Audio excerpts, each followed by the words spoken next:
Pretty much every first-person shooter today owes something to the original Wolfenstein.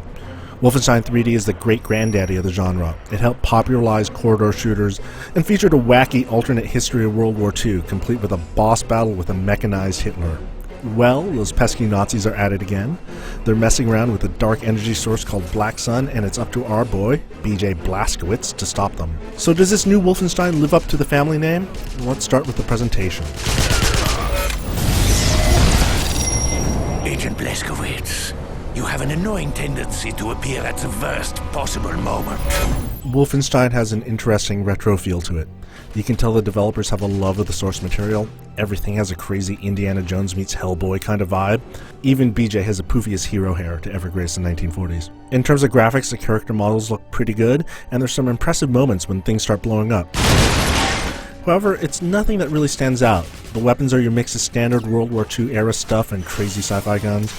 You can actually upgrade the stats on all your weapons, which is cool, but since there's not a lot of Nazi gold that you find in the game, you basically have to pick one gun and max it out. My personal favorites are the flamethrower and the face-melting particle cannon, because melting Nazis' faces never gets old. Never.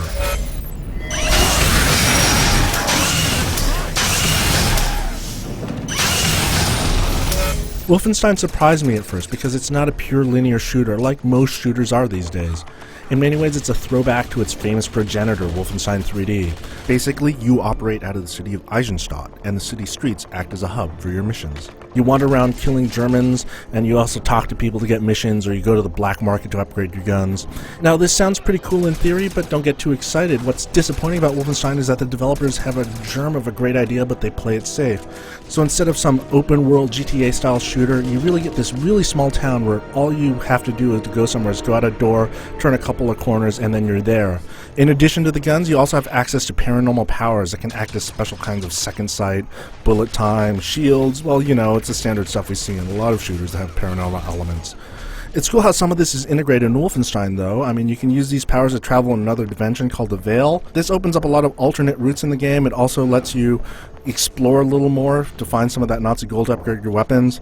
And it encourages you to just look around a bit. But there are these little Black Sun particle fountains that recharge your powers that are pretty much everywhere. So you have this stuff on pretty much all the time. I will say that there are some awesome sequences in the game. There are moments when everything just clicks and you start having a lot of fun. The zero gravity stuff is particularly good. You just wish that these moments weren't as few and far between. Instead, you're spending a lot of your time wandering the familiar looking streets looking for stuff to do. The multiplayer is your standard first-person shooter fare. I mean, there's team deathmatch, there's an objective mode, there's a stopwatch mode that's kind of like challenges the two sides to outdo each other's times. There are 3 classes, but the game kind of has this, been there, done that feeling.